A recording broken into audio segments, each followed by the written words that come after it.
അദ്വൈതാശ്രമം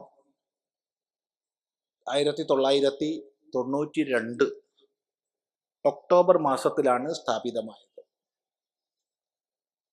ആരംഭം മുതൽ വേദാന്ത പഠനങ്ങൾക്കാണ് ആശ്രമം പ്രാമുഖ്യം കൊടുക്കുന്നത്. പുറമെ മറ്റുള്ള സ്ഥലങ്ങളിൽ പോയിട്ടുള്ള പരിപാടികൾക്കൊക്കെ ധർമ്മം എന്നുള്ളതിനാണ് പ്രാമുഖ്യം കൊടുക്കുന്നത് പൊതുസമൂഹത്തിൽ. എന്നാൽ ആശ്രമത്തിൽ പഠനത്തിൽ വേദാന്തത്തിനാണ് പഠനങ്ങൾക്കാണ് പ്രാമുഖ്യം കൊടുക്കുന്നത്. അതിനനുസൃതമായി എല്ലാ മാസവും അവസാന ഞായറാഴ്ച വേദാന്ത ക്ലാസ് ഉണ്ട്. രാവിലെ 9:30 മുതൽ വൈകിട്ടൊരു 4-4:15 വരെ ആർക്ക് വേണമെങ്കിൽ വരാം. എല്ലാ മാസവും, അതായത് ഗ്രിഗോറിയൻ കലണ്ടർ അനുസരിച്ചിട്ടുള്ള മാസം അവസാനം ഞായറാഴ്ച. അതുപോലെ എല്ലാ വർഷവും ഗുരുപൂർണിമ മുതൽ 8 ദിവസം ഉപനിഷത്ത് വിചാര സത്രമുണ്ട്. ഏതെങ്കിലും ഒരു ഉപനിഷത്ത് സൂക്ഷ്മമായി വിചാരം ചെയ്യുന്ന പദ്ധതിയാണ്. മറ്റൊന്ന് ഡിസംബർ 23 മുതൽ ഒരാഴ്ചക്കാലം ആധ്യാത്മിക അന്തര്യോഗമുണ്ട്. ഇപ്പോൾ കുറേ വർഷങ്ങളായിട്ട് ഗീതയിലെ ഏതെങ്കിലും ഒരു അധ്യായം ആണ് ചർച്ചാ വിഷയമാക്കുന്നത്. അതിന് പല ആചാര്യന്മാരെ നമ്മൾ ക്ഷണിച്ച്, സന്യാസിമാരും നൈഷ്ഠിക ബ്രഹ്മചാരിമാരും മാത്രമാണ് ക്ഷണിക്കപ്പെടുന്നത്. അങ്ങനെയുള്ള ഒരു സമ്പ്രദായത്തിലാണ് അത് മുന്നോട്ട് പോകുന്നത്. അതുപോലെ ഈ ആശയ പ്രചരണത്തിൻ്റെ ഭാഗമായിട്ട് അദ്വൈതാശ്രമം സത്സംഗം എന്ന മാസിക ആശ്രമത്തിൽ നടക്കുന്നുണ്ട്. അതുപോലെ ധാരാളം ഗ്രന്ഥങ്ങൾ പ്രസിദ്ധീകരിക്കപ്പെട്ടിട്ടുണ്ട്. പലതും ഇപ്പോൾ ഔട്ട് ഓഫ് സ്റ്റോക്ക് ആണ് എങ്കിലും ഉള്ളതൊക്കെ ഇവിടെ വിൽപ്പനയ്ക്കും പ്രദർശനത്തിനും വെച്ചിട്ടുണ്ട്. ഇപ്പോൾ സ്റ്റോക്കിൽ ഇല്ലാത്തതും ഏറെ താമസിയാതെ നമുക്ക് പുനഃപ്രസിദ്ധീകരിക്കാൻ പറ്റുമെന്ന് വിചാരിക്കുന്നു. അതിനൊക്കെ സാമ്പത്തികം വലിയൊരു ഘടകമാണ്.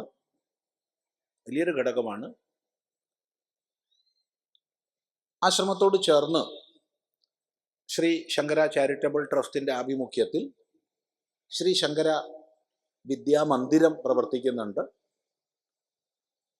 ധർമ്മബോധമുള്ള, പൗരബോധമുള്ള നമ്മുടെ മക്കളെ വളർത്തിയെടുക്കുക എന്നുള്ള ലക്ഷ്യത്തോടു കൂടി 450ഓളം മക്കൾ 7ാം ക്ലാസ് വരെയുള്ള ക്ലാസ്സുകളിലായിട്ട് അവിടെ പഠിക്കുന്നുണ്ട്.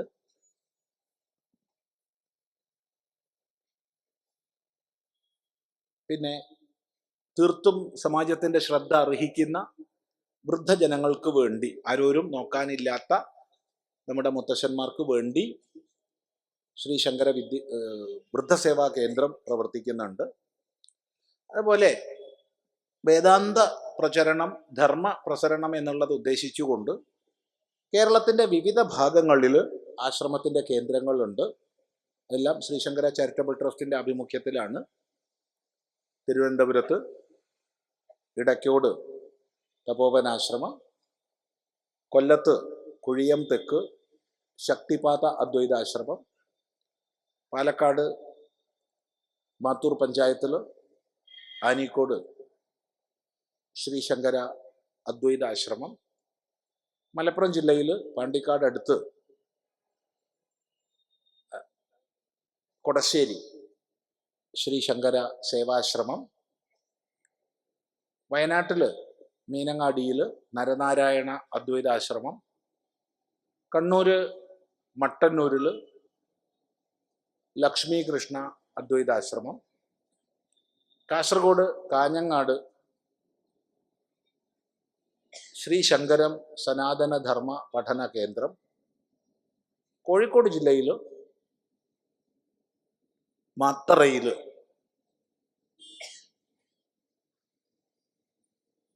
ശാന്തിസുധ സേവാശ്രമം, നമ്മുടെ കോഴിക്കോട് പട്ടണത്തിനുള്ളിൽ തന്നെ കുനിയിൽക്കാവ് ക്ഷേത്രത്തിൻ്റെ തൊട്ട് പുതിയ ബസ് സ്റ്റാൻഡിൽ നിന്നും KSRTC സ്റ്റാൻഡിൽ നിന്നൊക്കെ വെറും 5 മിനിറ്റ് മാത്രം, 5 മിനിറ്റും വേണ്ട, നടന്നെത്താവുന്ന ദൂരത്തിൽ ശ്രീ ശാരദ അദ്വൈതാശ്രമം. അതുപോലെ നടുവണ്ണൂരിൽ ഭഗവാൻ നിത്യാനന്ദ സ്വാമികൾ ജനിച്ച സ്ഥലത്ത് സദ്ഗുരു നിത്യാനന്ദ ആശ്രമം, ഇത്രയും ആശ്രമങ്ങൾ കേരളത്തിൽ പ്രവർത്തിക്കുന്നുണ്ട് ഈ ട്രസ്റ്റിൻ്റെ ഭാഗമായിട്ട്.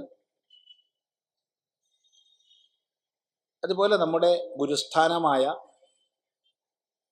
മാധവാനന്ദ ആശ്രമം ഗുജറാത്തിൽ ഖേഡ ജില്ലയിൽ മെഹമ്മദാബാദ് പട്ടണത്തിൽ മാധവാനന്ദ ആശ്രമമുണ്ട്. അതും ഇപ്പോൾ ട്രസ്റ്റിൻ്റെ ഭാഗമായിട്ടാണ് പ്രവർത്തിക്കുന്നത്. ഇതൊക്കെ തന്നെ ധർമ്മശാസ്ത്രത്തിൻ്റെയും വേദാന്തത്തിൻ്റെയും പ്രചരണത്തിനായിക്കൊണ്ടുള്ള കേന്ദ്രങ്ങളാണ്. എവിടെയൊക്കെ സാധിക്കും അവിടെയൊക്കെ നിങ്ങൾക്ക് സഹയോഗം ചെയ്യാവുന്നതാണ്. അവിടുത്തെ ക്ലാസ്സുകൾ എത്ര ആണെന്നുള്ളത് മനസ്സിലാക്കി പങ്കുചേരാവുന്നതാണ് അതത് കേന്ദ്രങ്ങളിൽ. അവിടെ എല്ലാം തന്നെ ആശ്രമത്തിൽ നിന്ന് ദീക്ഷിതരായവർ, സന്യാസിമാരും ബ്രഹ്മചാരിമാരുമായവർ താമസിക്കുന്നുണ്ട്. അതുപോലെ ഇതെല്ലാം ശ്രീ ശങ്കര ചാരിറ്റബിൾ ട്രസ്റ്റിൻ്റെ ഒരു ഭാഗമായിട്ടാണ് ഇതെല്ലാ പ്രവർത്തനങ്ങളും നടക്കുന്നത്. അതിലും പ്രധാനപ്പെട്ട എല്ലാ സ്ഥാനങ്ങളിലും സന്യാസിമാർ അവിടെ ദീക്ഷിതരായവർ തന്നെയാണ്. അതുകൂടാതെ അദ്വൈതാശ്രമം എന്നുള്ളത് ഒരു സമിതിയാണ്. വല്ലൂറക്കാവ് ക്ഷേത്ര സമിതി എന്നാണ് അതിൻ്റെ പേര്. ശ്രീ മംഗലശ്ശേരി നാരായണസ്വാമി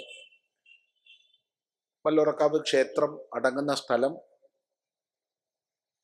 സാമ്പ്രദായികമായി ആശ്രമ നടത്തിപ്പിന് വേണ്ടി ദാനം ചെയ്ത സന്ദർഭത്തിലാണ് ഇതിൻ്റെ ഒരു ആരംഭം ഉണ്ടായത്.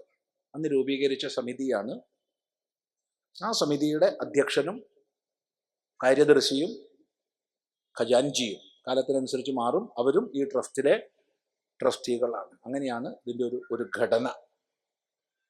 ഏതായാലും എല്ലാവരുടെയും സഹയോഗം ഉണ്ടാവുക എല്ലാ പ്രവർത്തനങ്ങൾക്കും എന്ന് മാത്രം പറഞ്ഞ് നമ്മൾ വളരെ സന്തോഷത്തോടു കൂടി ഈ 7 ദിവസവും ഒത്തുചേർന്നു. എല്ലാ വർഷവും ജാനുവരി 12 വിവേകാനന്ദ സ്വാമികളുടെ ഇംഗ്ലീഷ് കലണ്ടർ അനുസരിച്ചുള്ള, ഈ ഗ്രിഗോറിയൻ കലണ്ടർ അനുസരിച്ചിട്ടുള്ള ജന്മദിവസം, അതാണ് ജനുവരി 12. അതിനാണ് ആരംഭിക്കുന്നത്.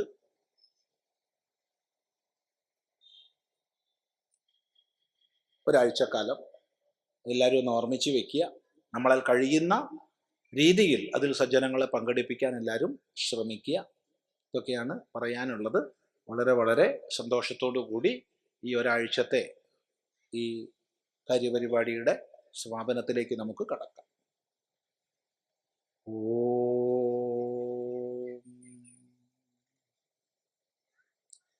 ഗുരുർബ്രഹ്മാ ഗുരുർവിഷ്ണു ഗുരുർദേവോ മഹേശ്വരഃ ഗുരു സാക്ഷാത് പരം ബ്രഹ്മ തസ്മൈ ശ്രീ ഗുരവേ നമഃ.